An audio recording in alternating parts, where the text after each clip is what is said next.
Et donc bonjour Guillaume, merci de nous rejoindre. Bonjour Adrien. Alors j'espère que pour vous le week-end fut bon et on va commencer comme souvent avec l'actualité du football. Oui, et puis une actualité un petit peu malheureuse parce que le LOSC a raté hier une sacrée opportunité. Avec une victoire, les Lillois auraient pu passer devant Monaco. Et puis au lieu de ça, ils sont tombés face à Reims. Alors il faut reconnaître que l'équipe de Reims était venue pour défendre derrière. Donc c'était difficile de créer du jeu, d'aller se créer des occasions. Mais en tout cas, il y a eu beaucoup d'approximations. Et René Girard était très très déçu. Une défaite 2-1, et le seul but lillois a été un but contre son camp d'un joueur rémois. Dans un match un peu triste, on s'est un petit peu ennuyé, et René Girard, en conférence de presse d'après-match, était assez en colère, estimait que ses joueurs n'avaient pas donné suffisamment, avaient manqué de créativité, manqué de réalisme, et il a même dit en fin de point presse, c'est pas ça le football. Donc je pense qu'il a dû leur remonter les bretelles après, et puis il va certainement serrer le jeu pour préparer au mieux le match face à Saint-Etienne, qui se jouera ce vendredi à 20h30. Parce que là l'adversaire sera d'un autre calibre, c'est un adversaire direct à la Coupe d'Europe. Donc on espère bien sûr une réaction des Lillois. On parle aussi de Valenciennes ce week-end. Et une bonne nouvelle, puisque Valenciennes avait déjà créé la surprise lors de la dernière journée de championnat en réussissant à l'emporter face à Monaco quand même. Une équipe de Monaco qui est peut-être la seule qui va réussir à titiller le PSG cette saison. Et en plus un match qui s'est assez vite joué. 3 buts rapidement. Un doublé de Dosevi qui a été vraiment étincelant samedi. Et puis un but de Waris, la recrue, le nouvel attaquant. Donc bon, alors même si Bastia est revenu un petit peu en fin de match, et ça n'a pas été grâce à l'ancien international français Djibril Cissé qui a été plutôt inexistant sur cette rencontre, mais en tout cas un match remporté 3-2, 6 points en 2 journées, et au final Valenciennes se retrouve seulement à 1 point du premier non relégable. Donc l'avenir s'éclaircit doucement mais sûrement pour les protégés du président Jean-Raymond Legrand. Espérons que ça continue. En tout cas la prochaine journée, ça sera quand même difficile, puisque c'est ce samedi à 17h où Valenciennes vont aller jouer dans l'antre du stade Vélodrome face à l'Olympique marseillais. On suivra ça de près bien sûr, un Marseille-Valenciennes, c'est toujours alléchant. Un dernier mot rapidement en Ligue 2 avec le RC Lens.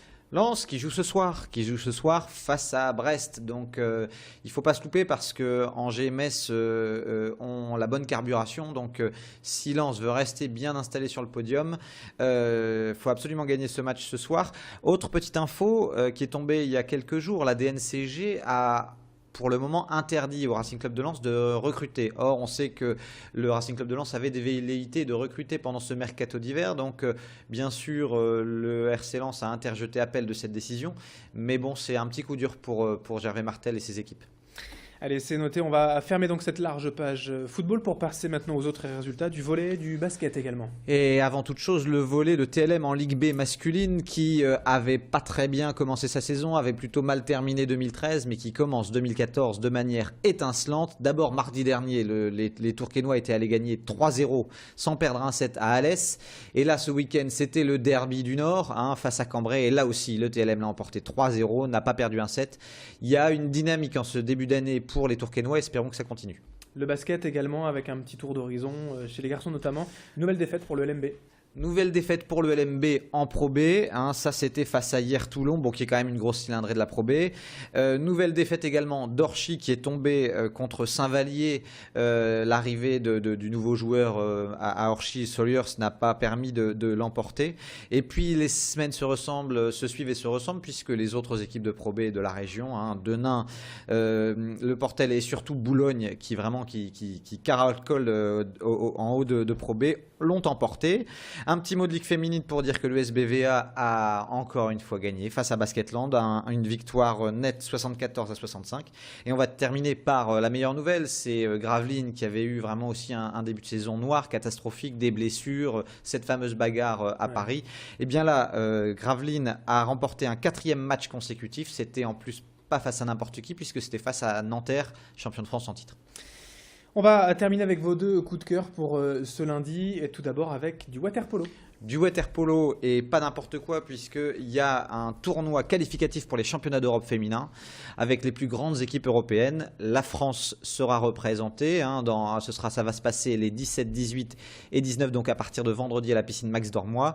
Il y a beaucoup de joueuses nordistes du Luc Water-Polo dans l'équipe de France, donc il faudra suivre ça. En plus, l'entrée est gratuite, donc tous à la piscine Max Dormois pour aller voir notamment les Espagnols qui sont championnes du monde en titre.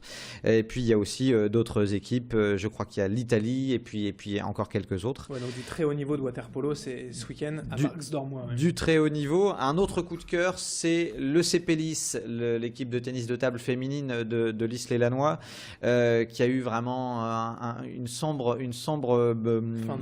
fin d'année 2013 avec la joueuse roumaine Valeria Borza qui a été emportée par une méningite foudroyante. Eh bien, le CP Lys jouera donc demain soir en championnat face à l'Ogre, l'autre rival du championnat de France, le Kremlin Bicêtre. Et puis elles enchaîneront ce vendredi face à l'équipe russe de Tioumen, je crois. Ce sera le match aller d'un match de Coupe d'Europe. Voilà. Actualité chargée donc pour les Fleurs de Lys. Et puis une dernière info. Ouais, un dernier petit mot de rugby pour dire que sans briller, mais malgré tout, une victoire précieuse pour les joueurs du LMR en déplacement à Saint-Jean-d'Angély qui l'ont emporté 26-16. Eh bien c'est noté. Merci Guillaume Landerchak donc pour ce point complet sur l'actualité sportive du week-end. Et bonne semaine à vous et on se retrouve lundi prochain. À bientôt. Merci à vous de nous avoir suivis. Restez en notre compagnie. Dans un instant, l'information continue sur Grand Lille TV.